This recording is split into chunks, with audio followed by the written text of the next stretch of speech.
Well, Bobby, we can go ahead and get started. I don't want to keep you waiting or anybody else waiting. So thank you everybody for joining us this snowy March morning. Hopefully that's done soon. But we have Bobby Miller here with us this morning to give an overview of the local workforce. Bobby Miller is a business solutions manager for the Fox Valley Workforce Development Board. So, Bobby, if you just want to get started, I will monitor the chat and everything like that. So if anybody has any questions, feel free to drop those in. And this is also recorded, so we'll probably get this up on our website by Monday, just because the person who helps out with that is out today and tomorrow. So it'll be a little delay, but we'll get it on there. So if you want to get started, Bobby, the floor is yours. Sure. Well, thank you so much for having me, and thanks everyone for joining and your interest in learning a little bit more about the workforce system. What I can tell you is, as McKenna said, I'm with Fox Valley Workforce Development Board. I have been in this position about 16 years. Each of those years has been different because each year has different opportunities and challenges associated with it. So whatever I tell you today, know that tomorrow it might look somewhat different, but that evolution and the response to what our current conditions are is really a good strength of the system, and it's meeting the needs of our local communities at any point in time, whether it's recession or a period of expansion, whatever it is. And when I thought about our presentation today, I know the request was about the workforce system. And I think it's really often that people think, oh, the issues that we're facing are only in the Fox Valley, or, it's just our issue. And I wanted to set the stage with something that originally I was planning at the end of the presentation, but I'm going to move it up to the start of the presentation and to just give you a bit of a backdrop on what this quick video is. There's a company called EMSI, and they do labor market studies. And they have been, taking a look at all the trends, all the data. We've heard for decades that baby boomers would really be leaving the workplace. And when that happened, we'd face some challenges. But there are other issues that have kind of gotten started and really started changing the landscape. So bear with me just a second while I share my screen. This company, EMSI, has a series of webinars or a series of little quick clips, and it's usually beer with MZ. Now, today they said it's a little more serious, so they'll be doing whiskey with MZ. I've never started a presentation on a Thursday morning, promoting the drinking. Just know that maybe after this, you might be thinking, oh, I could take some of that, but not in the morning. So here we go. Hi, I'm Rob. Welcome to another Beer with MZ. Today, a little more serious. Wearing the sport coat, doing a little whiskey. From Highland Park. It's a 12-year-old. Let's do a little bit. I'm a huge whiskey guy. The 2020 census data is starting to come out, and the numbers show that America's population growth is slowing down. What might that mean for the labor market? We've been tracking this dynamic for a while, and as we dig into the data, the future becomes a lot more clear. Today, the US has a very low labor force participation rate and some 7.5 million unfilled jobs. Super odd considering the relatively high unemployment we see today. And we know that COVID has kept many students and employees at home for the last year. But we are finding that the pandemic has not been the primary culprit of the current talent shortfall, just more of an accelerator. How so? Here's the gist. 2020 sped up the collision of three huge forces. 1, the mass exodus of the baby boomers. 2, the lowest labor force participation rate of working age people we've seen. And 3, a huge decline in births. There's just too few working age people for all the work that needs to be done. What you need to know is that this is not a temporary situation. In fact, we are on the front end of a demographic downturn that could fundamentally change labor markets across the globe. We call this the coming sansdemic. Whereas pandemic implies all people, sansdemic means without people. or in this case, without enough people. Consider these points. First, 2020 forced 3 million baby boomers to retire, and many of them aren't even 65 yet, meaning they have a lot of good working years left. Many are in senior positions, and their knowledge and skills will be really hard to replace. Second, the labor force participation rate for working age people is at near historic lows, and it just doesn't appear to be rebounding. While this dynamic is in large part driven by the exodus of women from the market, we found another very concerning trend. Prime-aged men are steadily leaving the market, not getting married, not working full-time, and living off of their boomer parents or grandparents. Third, birth rates are crashing and have been below replacement, which is 2.1, since 1971. That's 50 years of not replacing our population. There just aren't enough people coming to sustain the labor market as we know it. How does this impact you? We believe that businesses, colleges, and local governments should be thinking about this now and starting to prepare for these changes.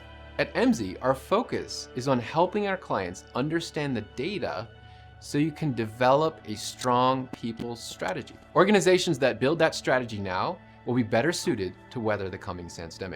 To help you understand these changes, we are releasing a big research paper on May 4th. So stay tuned and hit up this link on Tuesday. So obviously that was recorded some time ago. And at the end of the presentation, I will have contact information. Reach out to me if you want a copy of that report. I will be happy to share it. As you can see there, these forces have been brewing for quite some time. And I wanted that to be our kind of backdrop. You know, what do we do and how do we leverage the resources that are out there so that we really can address some of these issues? So I want to start then with just a little bit of information about the Fox Valley Workforce Development Board, who we are, where we work, and some of the things that we do. So first of all, I think there's a common misperception when we say Fox Valley Workforce Development Board. Many people think we are a state entity. We're actually a private not-for-profit, and we partner with a number of state entities. And we are primarily funded by a piece of legislation called WIOA, Workforce Innovation and Opportunity Act.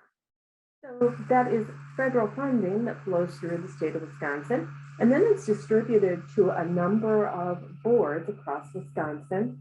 And what we do is oversee those programs, partner with other entities in our communities and our businesses to help address workforce needs.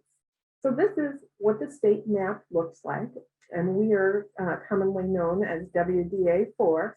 So we're that little buff area kind of in the middle of the state, and we partner also with our other 11 workforce boards in various ways.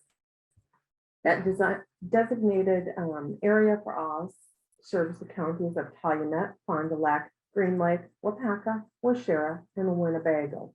So each of those counties is somewhat different. The mix of businesses in those companies, in those counties, is somewhat different.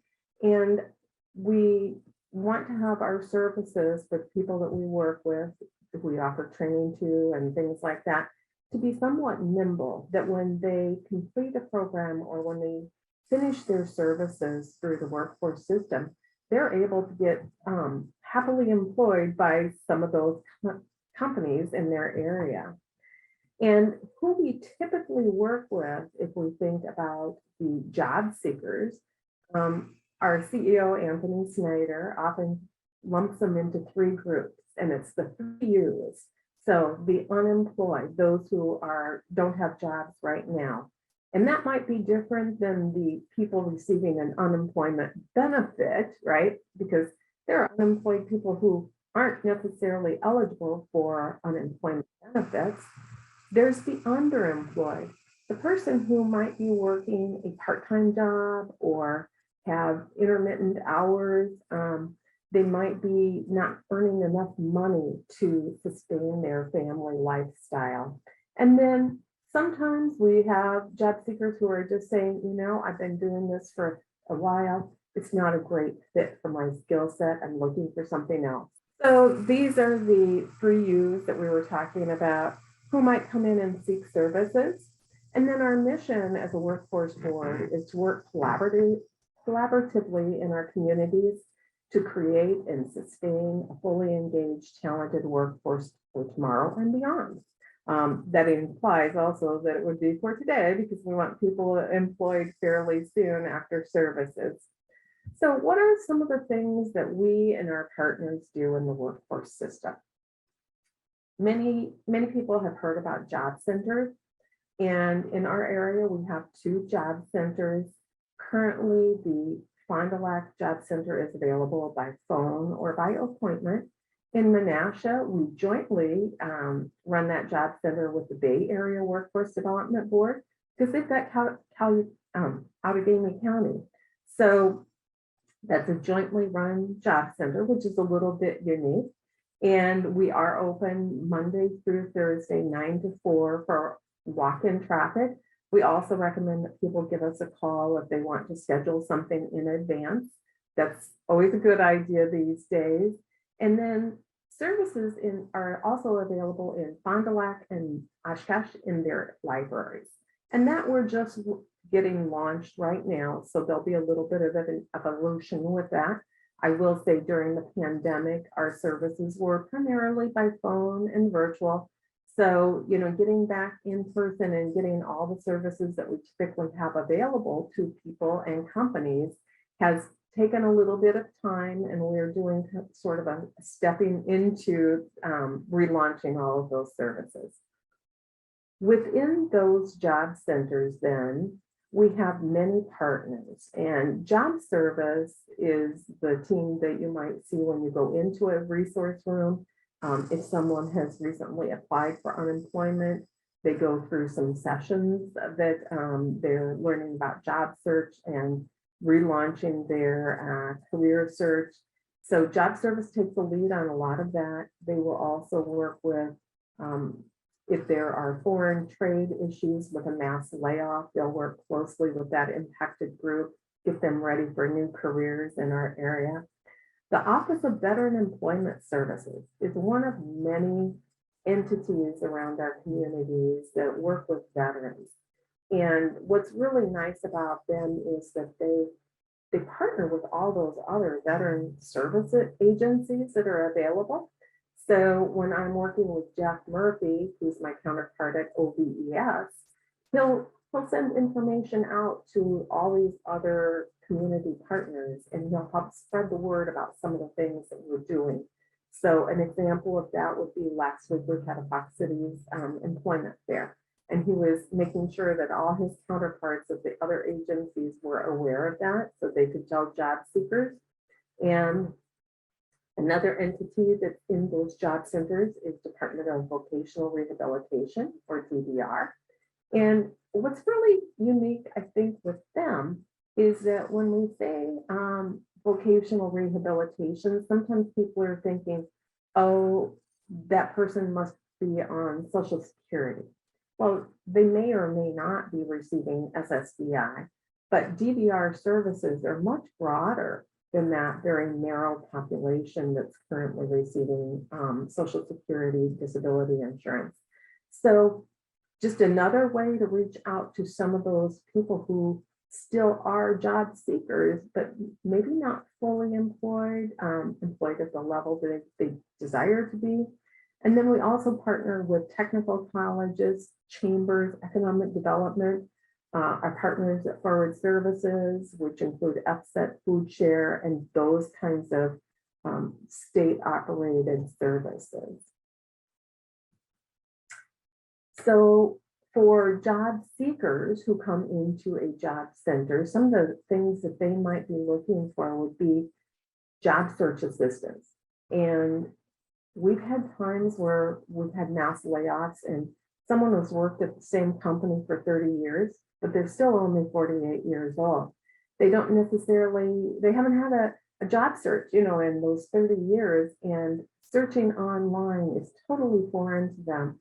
So our staff will be helping them with getting grounded in what that's like, maybe even helping them set up with, an email address and how to use email. That can be common within the job centers. these are really great workers, but they just don't know how a job search works in 2022.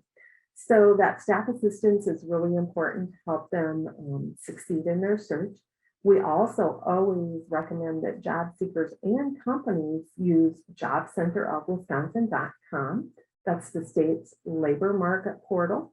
And doing that is just a really great way to bring those two groups together. So we've got companies and we've got job seekers.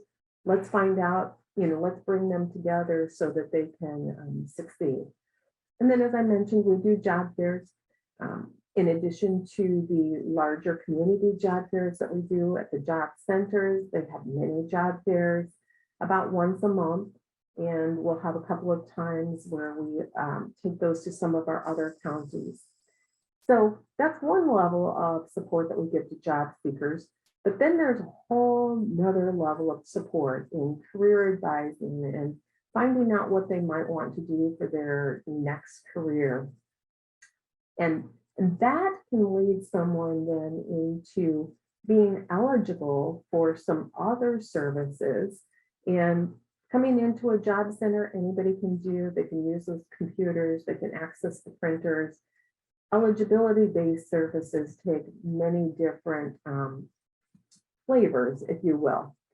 So that's the job seeker portion of our job centers. But for companies or for employers, we also have some services that are important for them.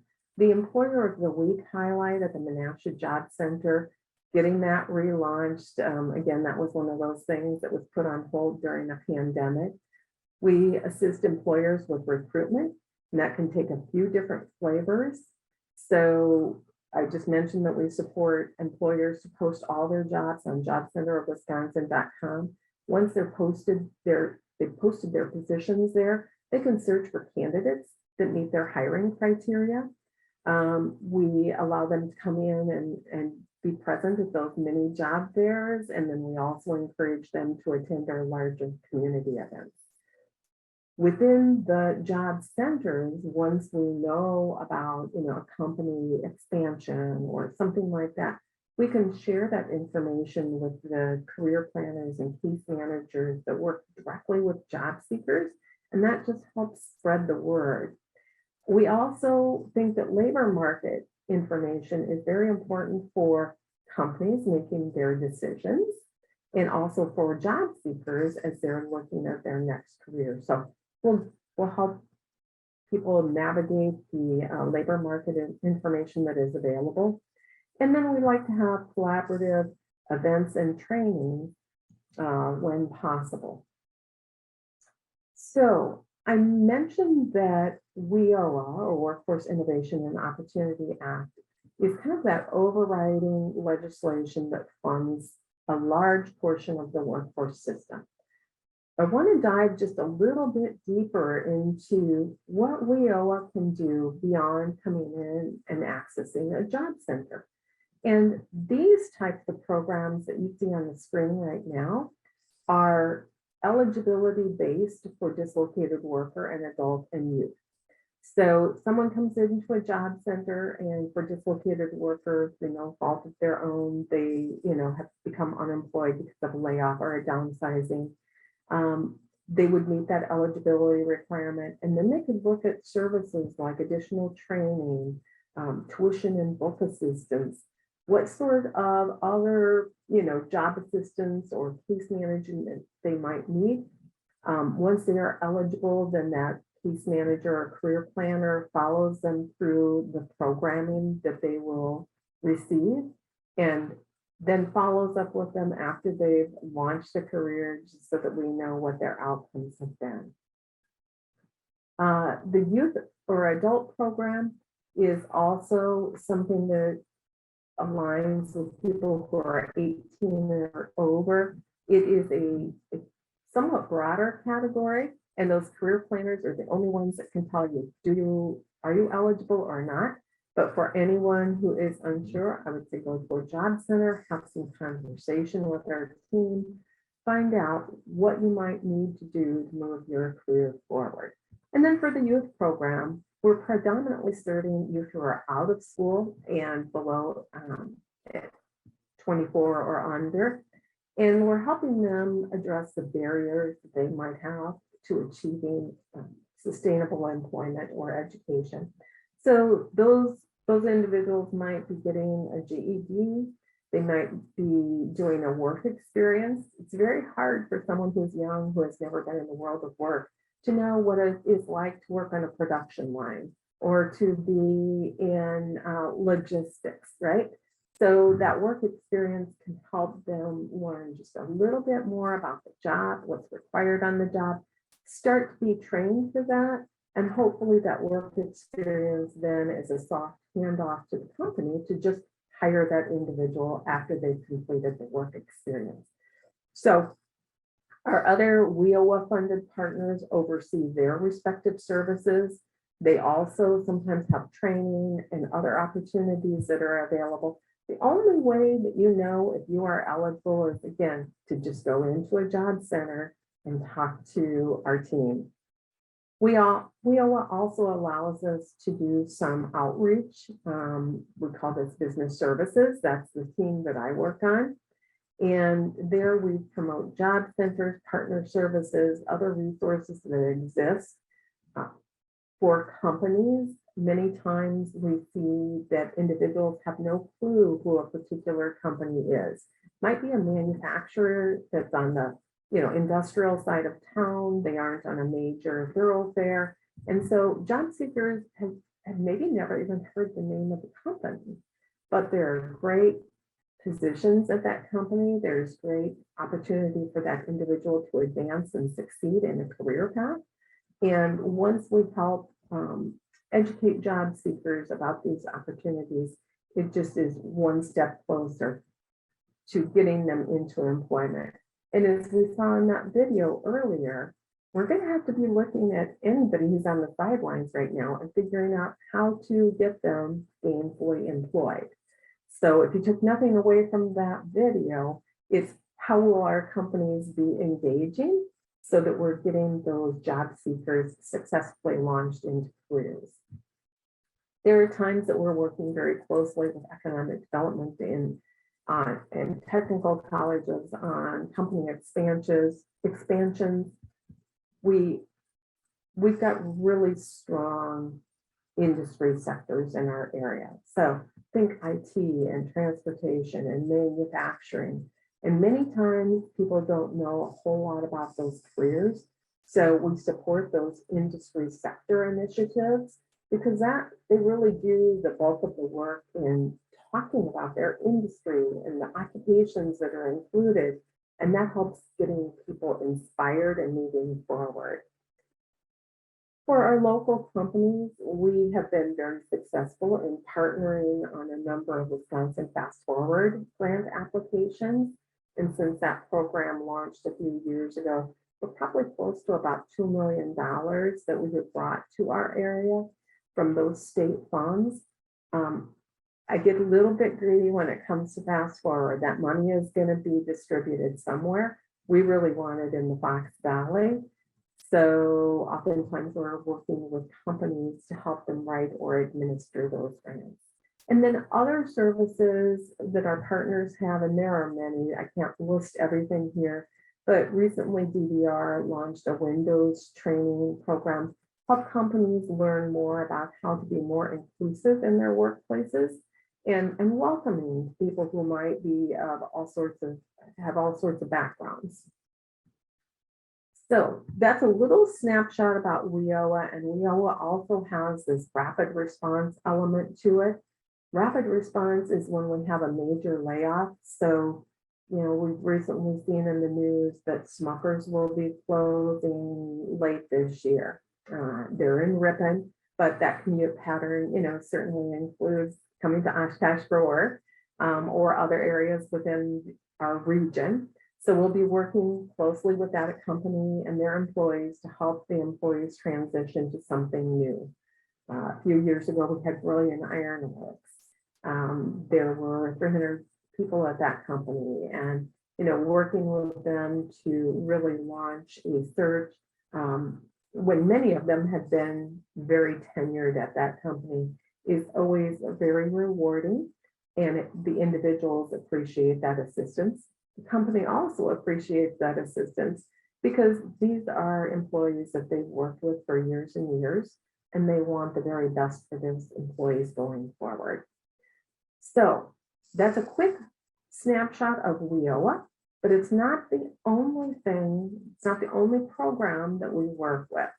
So we've got a number of other programs that are targeted to specific populations, to specific individuals, and that includes working with people who are age 55 or older, and they're low income. It's called the WISE program. Windows to Work and Pathways Home Grant are our initiatives in working with the formerly incarcerated. This has become a hot conversation across the state that, every year we have thousands of people re-entering our communities and we want them to succeed. So staff will work with those individuals prior to release and then follow up with them post-release, help them get reestablished back in their communities and find gainful employment. Support to Communities grant is another topic that we're hearing a lot about, that substance misuse has kept some people from succeeding. So for those individuals that indicate they're ready to move forward, we can provide some training and support services. This grant is a little bit unique in the fact that it's not just the individual who is misusing that substance, but also the friends or family who might be able to be eligible for that, the services. And I am clicking, it's not going forward, but there we go. We've got a grant that will allow individuals who are interested in working in healthcare in rural communities. It will fund their training in exchange for a commitment to, once they, are ready to land a career, that they're going to work in that rural community. We have a brand new program that's called Workforce Advancement Initiative, or WAI. We love our acronyms in workforce. This is really going to help those individuals who have been impacted by the pandemic. And I will just pause here and say, who hasn't been impacted by the pandemic? So we're just putting finishing touches on that program. I would say that, at this point, if anyone is interested in learning more, certainly reach out to us, find out more about that. We also think that this will be important funding for companies who might need a job seeker who says, well, I'd love to take that job, but I don't have transportation, or I'm struggling with daycare. I'm not sure that I can afford those first few months of daycare because I don't have the money to pay for that until I, earn some wages and save up for the daycare. People can just be in that point of time where they need a little bit of support services. So for those companies that are having conversations like that, that would be another great way to reach out to us and say, is there something that we can do at this time to help move individuals forward? I talked about the Wisconsin Fast Forward grants. Right now, we've got one active grant for just under $400,000. It was for one company. It's a great example of what we can do to help our companies provide some upskilling within their organizations. We also have two grants that are pending. One has been submitted. It is the EDA Good Jobs Challenge. And this was a collaborative effort between Technical College, Goodwill, and the board to look at careers in the aviation and aviation-related sectors. And we will be finding out about our grant award. We've got our fingers crossed. Cross your fingers for us. We'll be finding out about that this summer. And then right now we are working on submitting a workforce innovation grant. And that's a state of Wisconsin grant. We're very excited to submit that and receive those funds. it would allow us to do a deep dive into what are the reasons that some people are still sitting on the sidelines. How are we going to engage everyone that should be part of the workforce so that we aren't having lost opportunity? So that's a little bit about some of the programs that we oversee in addition to WIOA. I will again remind you, and I think I've done this a couple of times, our other partners have their respective, subsets of what they are doing. And because of that video that we already saw, we do not want to have anybody sitting on the sideline saying, I could be working, but I'm not sure how to make that happen. Let's get them all actively engaged. So McKenna, I'm going to pause here. Any questions that have come up or anything like that? Nope, at this time, I don't see any questions in the. Okay. You're good to keep All going. right, great. All right. So what, that video that we saw is a firm that looks at data nationally for that kind of a report. What does our local labor market data tell us? Why should we be paying attention to this now? What are some of the things that we already see, and what are we going to do about it? This is the data that I'm showing you is from Wisconomy. It is available at jobcenterofwisconsin.com. I think that's about my third or fourth plug for that system. But you can go out there and you can use those tools and you can see this map of the state. And data that you're looking at is from January of 2022. So it's fairly recent as far as labor market is concerned. And this is the unemployment rate across the state of Wisconsin. And you see I've got a check mark there for Winnebago County. 2.5% was their unemployment rate in the month of January. If 5% is full employment, that means that there are very few people that are being counted in the unemployment rate, which includes those looking for work. And we have some counties that are slightly higher, right? So Green Lake is 4.1, Washera is 4.2. Population base is fairly small in those counties. So we may have fewer people in those counties than we actually do in Winnebago County in the official count, right? Calumet is way down at 2.3.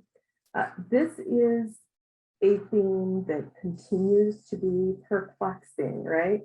Our companies that are trying to hire, like, who's really available out there and how do we find them? At our local job fair that we had last week, we were doing things that we really have not done significantly before. So how are we going to have announcements go out on social media? We included some things on TV and radio and, but it's basically, we do everything to try to reach some of these job seekers, not just one thing like we used to do in the past. So this is the state map. You will see that there's really very few areas where unemployment is high. I don't even know some of these counties way up here. I don't know the names of them, but you see there are a few areas where we're over 5%, but it is very few that are in that kind of yellowish color, right?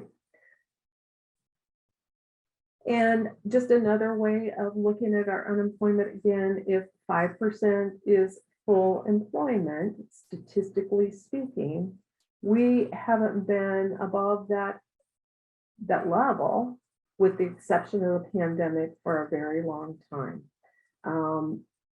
We do see that significant spike from the March-April time period of 2020.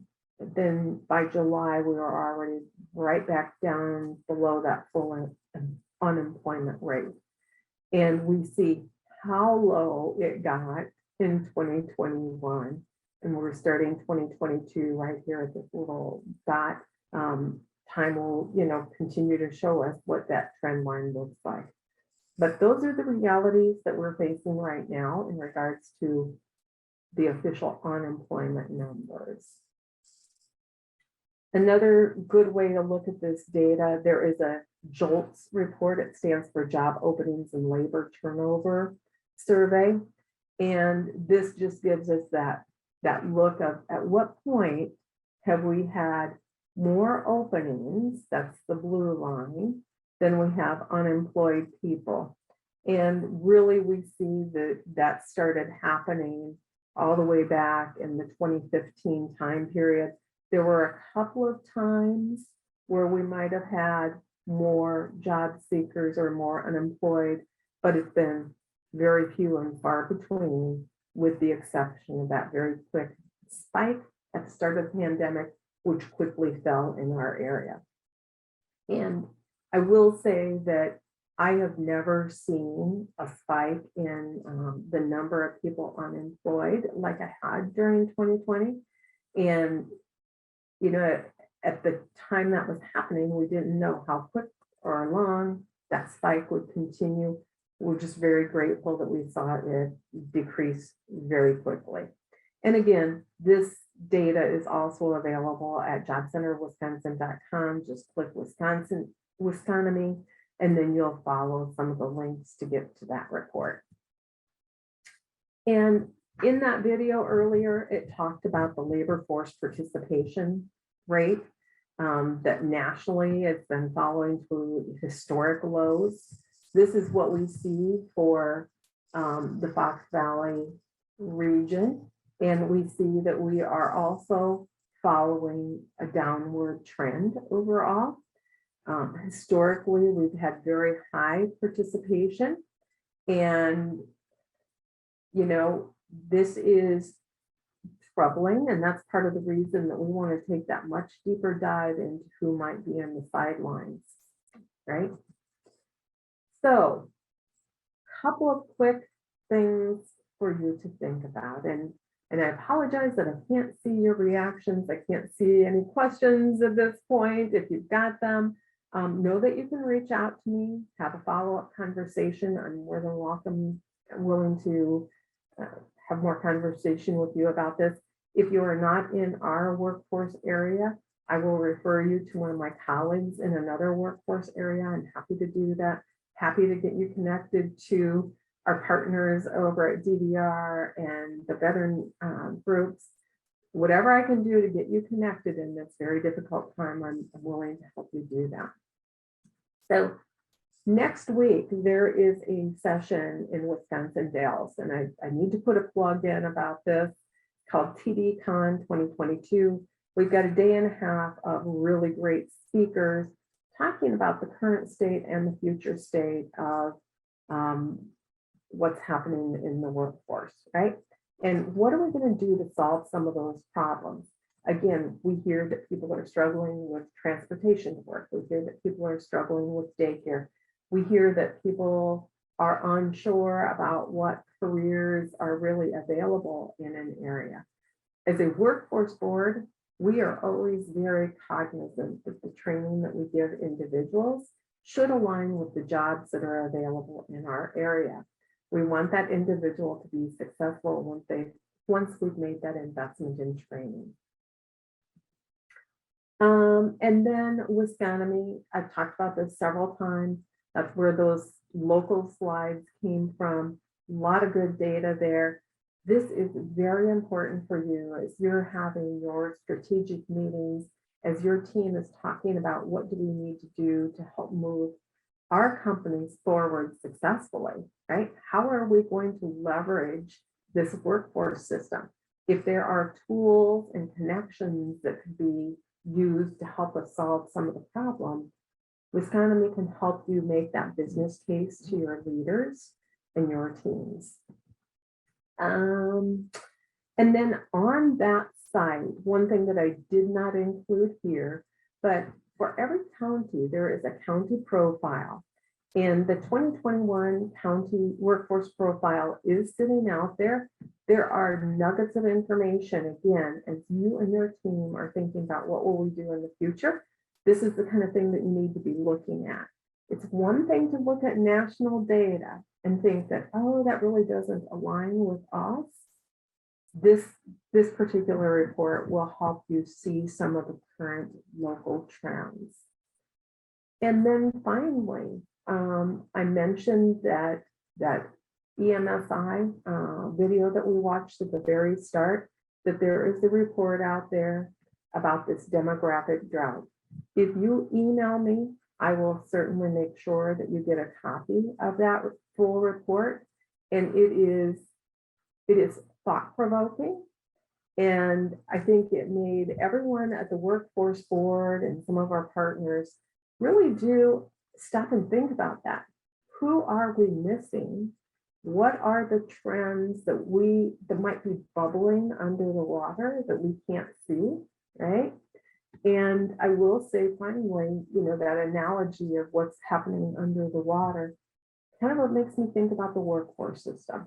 We might look calm on the surface, but under the surface, we're like little ducks. We've got our feet swimming all the time. A lot of activity is going on, but we always need to engage with our community partners and our companies that are here to make sure that our efforts truly align with what our companies need. So with that, I am going to stop sharing. And I see we've got about 9 minutes left, McKenna. All right. Well, thank you very much for all of the information and the slideshow. And if anybody needs any resources too, you can always connect with me and I can get you in touch with Bobby, but her email is on there. But I think that the slides and the video that you shared were very interesting. So I don't see any questions in the queue. So if you don't have anything else, I think we can wrap up a little bit early. But thank you for your time. I really appreciate it. And again, we have this recorded. So it will be on our website. It will be under the Get Involved tab and then Web Archives. So if you guys want to reference this presentation again, it will be there. But like I said, we probably won't have it up until Monday. So thanks everyone for your time this morning, and thank you, Bobby. Thank you. You guys have been great partners. And again, no company, no community is going to solve this, individually by themselves. So I think we all just need to figure out how we're going to partner together and move this forward. Absolutely. Well, thank you very much. You have a great rest of your day, great rest of your week. So.